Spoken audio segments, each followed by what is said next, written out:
Hello, hello. Welcome to Goodnight Flagstaff. My name is Abigail. I'm so excited to read for you all again. Thank you so much for tuning into our community story time. Remember, you can find a new chapter from one of our family-friendly books at 8 p.m. each weeknight on the Literacy Center's YouTube channel and on Creator Radio, a local online radio station. The previous chapter is replayed on Creator Radio each weeknight at about 7:30, just before the new chapter airs. You can also listen to all previous Goodnight Flagstaff recordings on YouTube. We are currently reading The Fellowship of the Ring by J.R.R. Tolkein. If you'd like to check it out to read along with us at home, it is available at the library. Check one out today with your Coconino County Library card.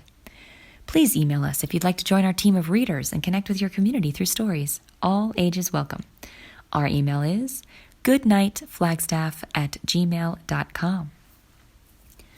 Last time we read together, Elrond had called a large council of many members of Middle-earth to discuss frightening things happening everywhere. Gloin told about the dwarves at the Lonely Mountain. Elrond gave the history of the ring, and Boromir of Gondor brought a riddle for which he needed an answer. Frodo showed everyone the ring, then Aragorn and Bilbo told more of the story. How does the ring tie in with all of these events? Let's begin. Galdor of the Havens, who sat nearby, overheard him. "You speak for me also," he cried, and turning to Elrond he said, "The wise may have good reason to believe that the halfling's trove is indeed the great ring of long debate, unlikely though it may seem to those who know less. But may we not hear the proofs? And I would ask this also, what of Saruman? He is learned in the lore of the rings, yet he is not among us. What is his counsel, if he knows the things that we have heard?" "The questions that you ask, Galdor, are bound together," said Elrond. "I had not overlooked them, and they shall be answered. But these things it is the part of Gandalf to make clear, and I call upon him last, for it is the place of honor, and in all this matter he has been the chief." "Some, Galdor," said Gandalf, "would think the tidings of Gloin and the pursuit of Frodo proof enough that the halfling's trove is a thing of great worth to the enemy. Yet it is a ring. What then? The 9 of the Nazgul keep. The 7 are taken or destroyed." At this, Gloin stirred but did not speak. "The 3 we know of. What then is this one that he desires so much? There is indeed a wide waste of time between the river and the mountain, between the loss and the finding. But the gap in the knowledge of the wise has been filled at last, yet too slowly. For the enemy has been close behind, closer even than I feared. And well is it that not until this year, this very summer, as it seems, did he learn the full truth. Some here will remember that many years ago I myself dared to pass the doors of the necromancer in Dol Guldur, and secretly explored his ways, and found thus that our fears were true. He was none other than Sauron, our enemy of old, at length taking shape and power again. Some, too, will remember also that Saruman dissuaded us from open deeds against him, and for long we watched him only. Yet at last, as his shadow grew, Saruman yielded, and the council put forth its strength and drove the evil out of Mirkwood. And that was in the very year of the finding of this ring, a strange chance, if chance it was. But we were too late, as Elrond foresaw. Sauron also had watched us, and had long prepared against our stroke, governing Mordor from afar through Minas Morgul, where his 9 servants dwelt, until all was ready. Then he gave way before us, but only feigned to flee, and soon after came to the Dark Tower and openly declared himself. Then for the last time the council met, for now we learned that he was seeking ever more eagerly for the One. We feared then that he had some news of it that we knew nothing of. But Saruman said nay, and repeated what he had said to us before, that the One would never again be found in Middle-earth. "At the worst," said he, "our enemy knows that we have it not, and that it is still lost. But what was lost may yet be found, he thinks. Fear not, his hope will cheat him. Have I not earnestly studied this matter? Into Anduin the Great it fell, and long ago, while Sauron slept, it was rolled down the river to the sea. There let it lie until the end." Gandalf fell silent. gazing eastward from the porch to the far peaks of the misty mountains, at whose great roots the peril of the world had so long lain hidden. He sighed. "There I was at fault," he said. "I was lulled by the words of Saruman the Wise, but I should have sought for the truth sooner, and our peril would now be less." "We were all at fault," said Elrond, "and but for your vigilance, the darkness maybe would already be upon us. But say on." "From the first my heart misgave me, against all reason that I knew," said Gandalf, "and I desired to know how this thing came to Gollum, and how long he had possessed it. So I set a watch for him, guessing that he would ere long come forth from his darkness to seek for his treasure. He came, but he escaped and was not found. And then, alas, I let the matter rest, watching and waiting only, as we have too often done. Time passed with many cares, until my doubts were awakened again to sudden fear. Whence came the hobbit's ring? What, if my fear was true, should be done with it? These things I must decide. But I spoke yet of my dread to none, knowing the peril of an untimely whisper if it went astray. In all the long wars with the Dark Tower, treason has ever been our greatest foe. That was 17 years ago. Soon I became aware that spies of many sorts, even beasts and birds, were gathered round the Shire, and my fear grew. I called for the help of the Dunedain, and their watch was doubled, and I opened my heart to Aragorn, the heir of Isildur. "And I," said Aragorn, "counselled that we should hunt for Gollum, too late though it may seem, and since it seemed fit that Isildur's heir should labour to repair Isildur's fault, I went with Gandalf on a long and hopeless search." Then Gandalf told how they had explored the whole length of Wilderland, down even to the Mountains of Shadow and the fences of Mordor. "There we had rumour of him, and we guess that he dwelt there long in the dark hills, but we never found him, and at last I despaired. And then in my despair I thought again of a test that might make the finding of Gollum unneeded. The ring itself might tell if it were the one. The memory of words at the council came back to me, words of Saruman, half-heeded at the time. I heard them now clearly in my heart. 'The 9, the 7, and the 3, he said, had each their proper gem. Not so the one. It was round and unadorned, as it were one of the lesser rings, but its maker set marks upon it that the skilled, maybe, could still see and read.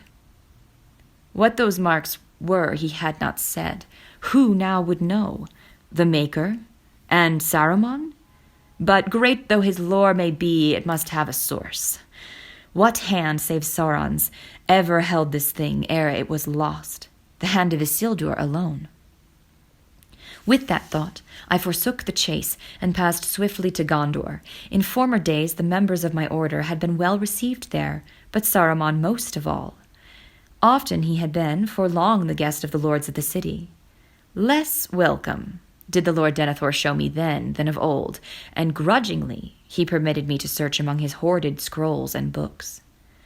If indeed you look only, as you say, for records of ancient days and the beginnings of the city, read on, he said.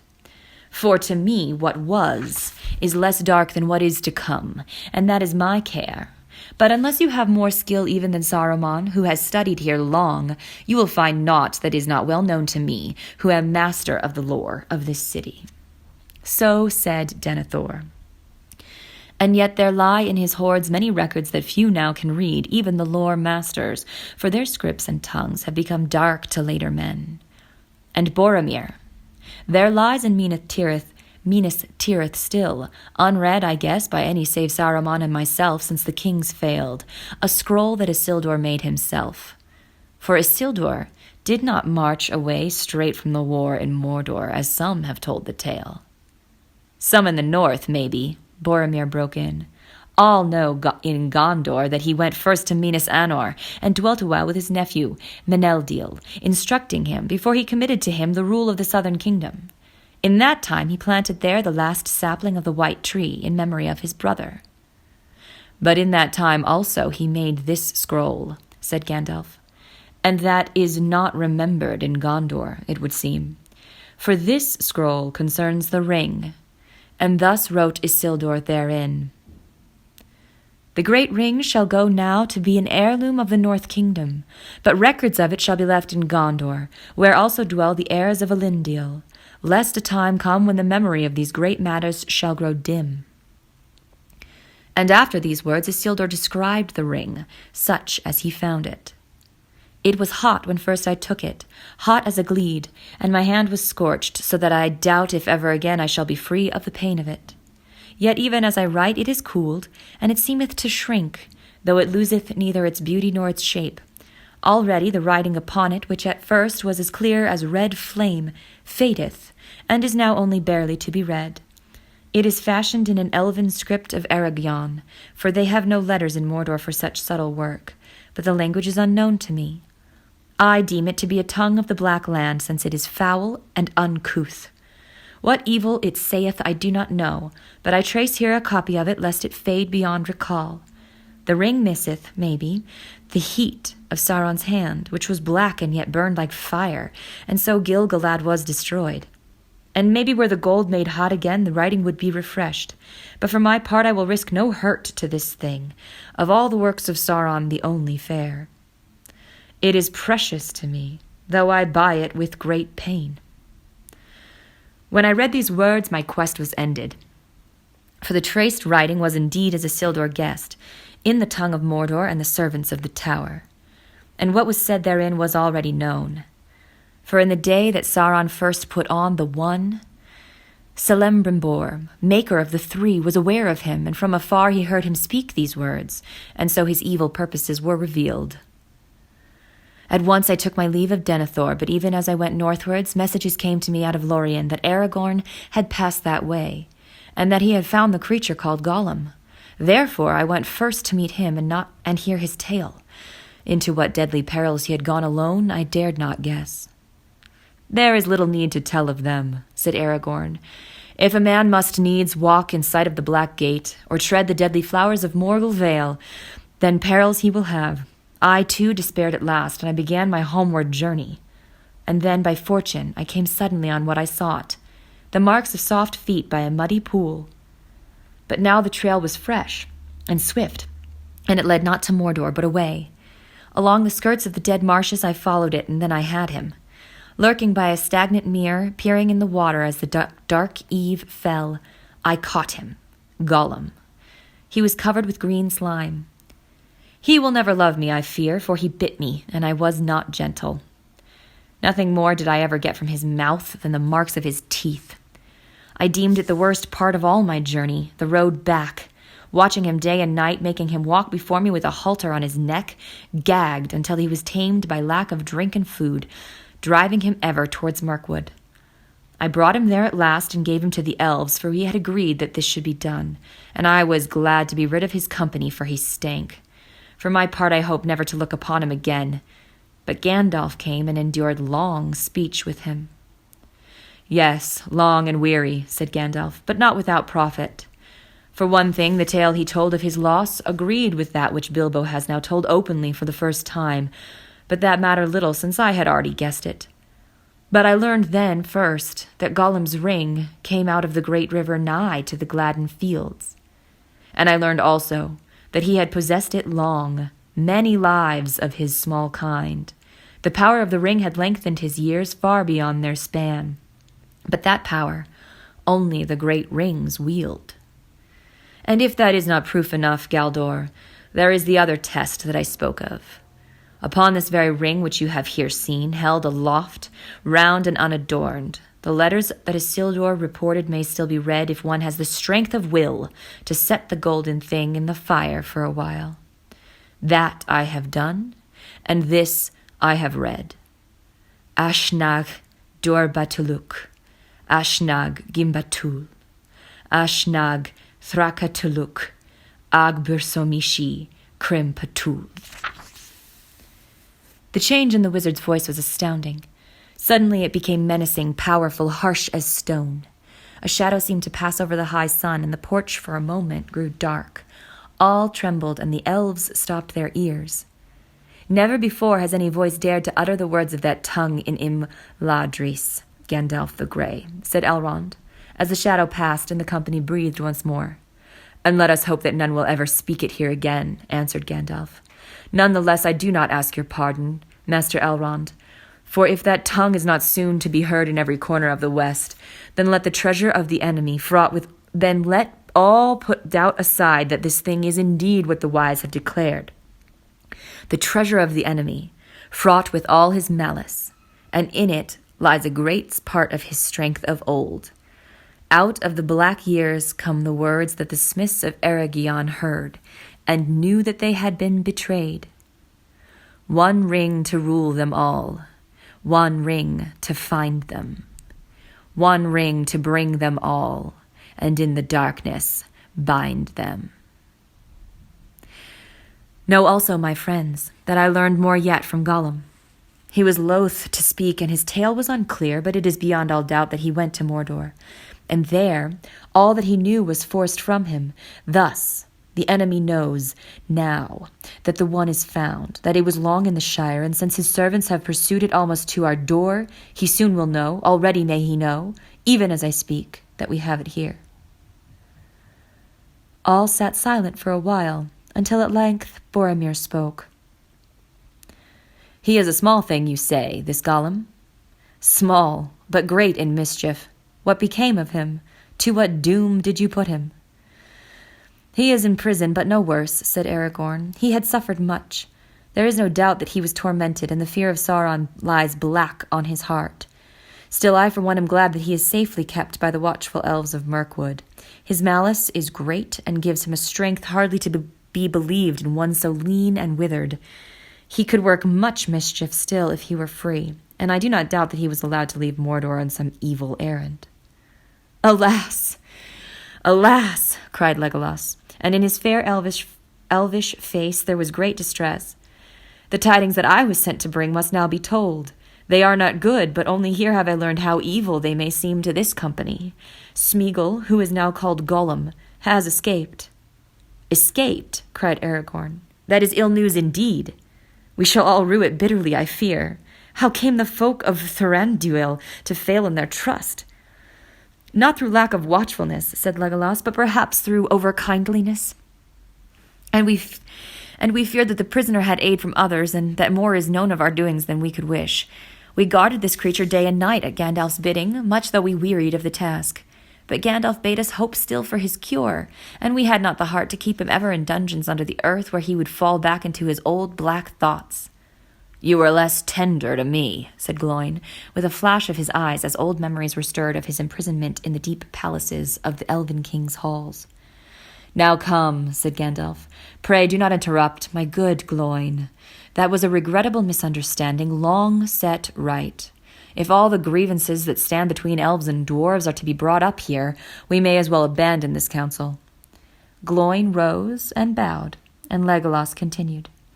"In the days of fair weather we led Gollum through the woods, and there was a high tree standing alone, far from the others, which he liked to climb. Often we let him mount up to the highest branches until he felt the free wind, but we set a guard at the tree's foot. One day he refused to come down, and the guards had no mind to climb after him. He had learned the trick of clinging to boughs with his feet as well as his hands, so they sat by the tree far into the night. It was that very night of summer, yet moonless and starless, that orcs came on us at unawares. We drove them off after some time. They were many and fierce, but they came from over the mountains and were unused to the woods. When the battle was over, we found that Gollum was gone, and his guards were slain or taken.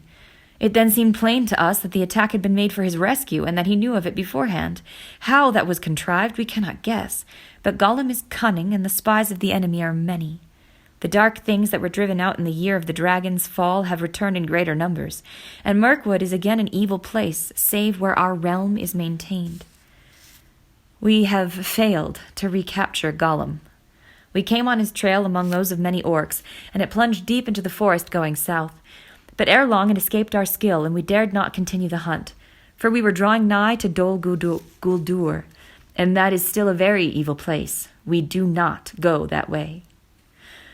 "Well, well, he is gone," said Gandalf. "We have no time to seek for him again. He must do what he will. But he may play a part yet that neither he nor Sauron have foreseen. And now I will answer Galdor's other questions. What of Saruman? What are his counsels to us in this need? This tale I must tell in full, for only Elrond has heard it yet, and that in brief, but it will bear on all that we must resolve. It is the last chapter in the tale of the ring, so far as it has yet gone. At the end of June I was in the Shire, but a cloud of anxiety was on my mind, and I rode to the southern borders of the little land, for I had a foreboding of some danger, still hidden from me but drawing near. There messages reached me telling me of war and defeat in Gondor, and when I heard of the Black Shadow a chill smote my heart. But I found nothing save a few fugitives from the south. Yet it seemed to me that on them sat a fear of which they would not speak. I turned then east and north, and journeyed along the Greenway, and not far from Bree I came upon a traveller sitting on a bank beside a road, with his grazing horse beside him. It was Radagast the Brown, who at one time dwelt in Roscabel, near the borders of Mirkwood. He is one of my order, but I had not seen him for many a year. "Gandalf," he cried, "I was seeking you, but I am a stranger in these parts. All I knew was that you might be found in a wild region with the uncouth name of Shire." "Your information was correct," I said, "but do not put it that way if you meet any of the inhabitants. You are near the borders of the Shire now. And what do you want with me? It must be pressing. You were never a traveller unless driven by great need." "I have an urgent errand," he said. "My news is evil." Then he looked about him, as if the hedges might have ears. "Nazgul," he whispered. "The 9 are abroad again. They have crossed the river secretly and are moving westward. They have taken the guise of riders in black." I knew then that what I had dreaded, without knowing it. "The enemy must have some great need or purpose," said Radagast, "but what it is that makes him look to these distant and desolate parts I cannot guess." "What do you mean?" said I. "I have been told that wherever they go, the riders ask for news of a land called Shire." "The Shire," I said, but my heart sank. For even the wise might fear to withstand the 9 when they are gathered together under their fell chieftain. A great king and sorcerer he was of old, and now he wields a deadly fear. "Who told you and who sent you?" I asked. "Saruman the White," answered Radagast. "And he told me to say that if you feel the need, he will help, but you must seek his aid at once or it will be too late." And that message gave me hope, for Saruman the White is the greatest of my order. Radagast is, of course, a worthy wizard, a master of shapes and changes of hue, and he has much lore of herbs and beasts, and birds especially are his friends. But Saruman has long studied the arts of the enemy himself, and thus we have often been able to forestall him. It was by the devices of Saruman that we drove him from Dol Guldur. It might be that he had found some weapons that would drive back the 9. "I will go to Saruman," I said. "Then you must go now," said Radagast, "for I have wasted time in looking for you, and the days are running short. I was told to find you before midsummer, and that is now here. Even if you set out from this spot, you will hardly reach him before the 9 discover the land that they seek. I myself shall turn back at once." And with that he mounted and would have ridden straight off. "Stay a moment," I said. "We shall need your help, and the help of all things that will give it. Send out messages to all the beasts and birds that are your friends. Tell them to bring news of anything that bears on this matter to Saruman and Gandalf. Let messages be sent to Orthanc." "I will do that," he said, and he rode off as if the 9 were after him.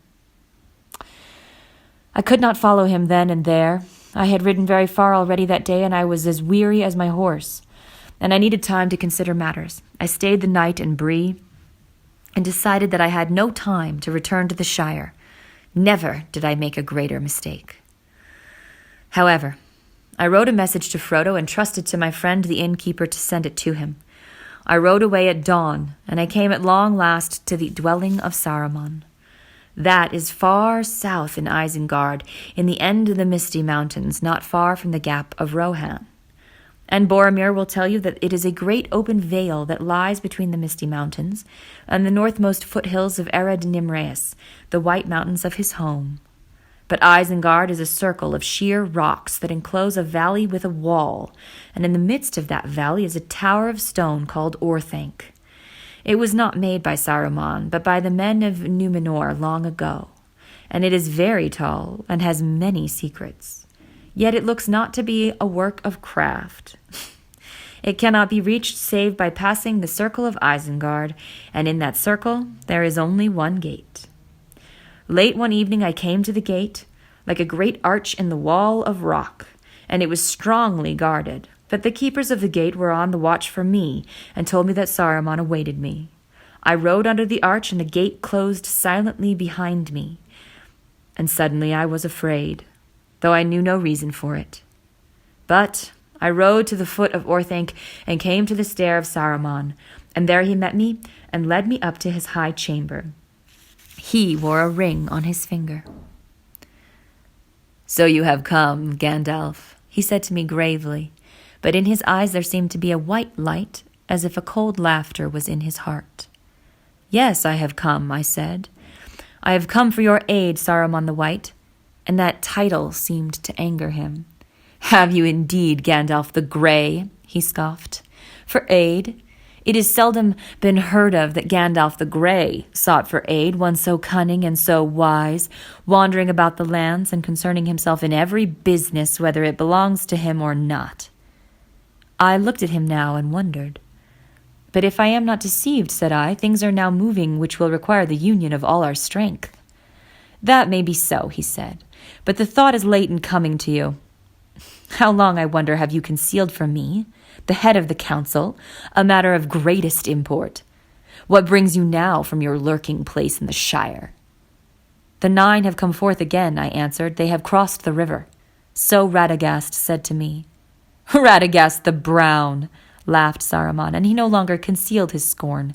"Radagast the bird tamer, Radagast the simple, Radagast the fool. Yet he had just the wit to play the part that I set him. For you have come, and that was all the purpose of my message. And here you will stay, Gandalf the Grey, and rest from journeys. For I am Saruman the Wise, Saruman the Ringmaker, Saruman of many colors." I looked then and saw that his robes, which had seemed white, were not so, but were woven of all colors, and if he moved they shimmered and changed hue, so that the eye was bewildered. "I liked white better," I said. "White," he sneered. "It serves as a beginning. White cloth may be dyed, the white page can be overwritten, and the white light can be broken." "In which case it is no longer white," said I, "and he that breaks a thing to find out what it is has left. Oh, my goodness. In which case it is no longer white," said I, "and he that breaks a thing to find out what it is has left the path of wisdom." "You need not speak to me as to one of the fools that you take for friends," said he. "I have not brought you hither to be instructed by you, but to give you a choice." He drew himself up then and began to declaim, as if he were making a speech long rehearsed. "The elder days are gone, the middle days are passing, the younger days are beginning. The time of the elves is over, but our time is at hand, the world of men which we must rule.